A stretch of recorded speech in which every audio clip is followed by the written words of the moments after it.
Hello, in front of me I've got OPPO A5x. In this video I'll show you how to enter recovery mode.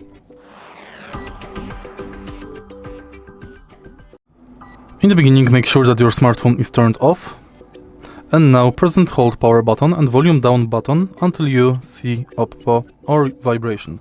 Release the buttons and the smartphone should enter recovery mode.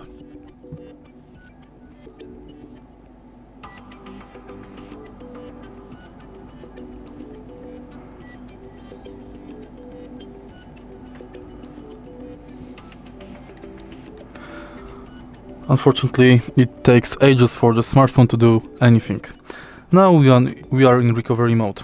Press volume down button to navigate to language and press power button to confirm. In recovery we can format data, reboot device or turn it off. If you find this video helpful, please leave like, comment and subscribe.